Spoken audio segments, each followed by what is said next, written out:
నాణ్యమైన విధితోనే అభివృద్ధి సాధ్యమని అన్నారు మంత్రి కోమటిరెడ్డి వెంకటరెడ్డి. నల్గొండ జిల్లా కొండమల్లేపల్లిలో 200 కోట్ల రూపాయల వ్యయంతో నిర్మించబోతున్న యంగ్ ఇండియా ఇంటిగ్రేటెడ్ రెసిడెన్షియల్ పాఠశాల నిర్మాణానికి కోమటిరెడ్డి శంకుస్థాపన చేసి భూమి పూజ చేశారు. సమాజం బాగుపడాలంటే విద్య ఒక్కటే మార్గమని ఆయన అన్నారు. పాఠశాల పనులను ఏడాదిలోపు పూర్తి చేయాలని అధికారులను ఆదేశించారు. ఒకటేసారి క్రికెట్ గ్రౌండ్ కానీ, ప్లే గ్రౌండ్, ఫుట్బాల్ గ్రౌండ్స్ కానీ 560 మంది స్టూడెంట్స్, స్టాఫ్ క్వార్టర్స్ కూడా అందులోనే ఉండి అన్ని విధాల వసతులతో దేశంలో ఎక్కడ లేని విధంగా, అసలు ఏ దేశంలో ఏ రాష్ట్రం కూడా ఇది ఆలోచన కూడా చేయలేదు.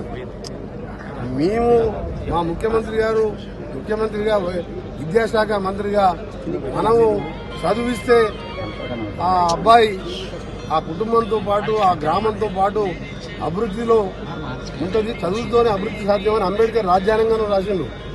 మీరు ఏం చేసినా సరే రాబో కాలంలో ప్రతి ఒక్కరికి విద్యను అందించాలి, అప్పుడే నిజమైన స్వతంత్రం వచ్చినట్టని అంబేద్కర్ గారు రాజ్యాంగంలో రాసిన మాట.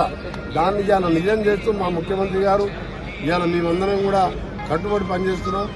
ఇక్కడ భువనగిరి మంచి ప్లేస్, మన మల్లెపల్లి దేవరకొండ మధ్యలో బాలునాయక్ గారు మంచి ప్లేస్ సెలెక్ట్ చేసి ఈ 2 టౌన్లు ట్విన్ సిటీస్ గా ఉన్నాయి.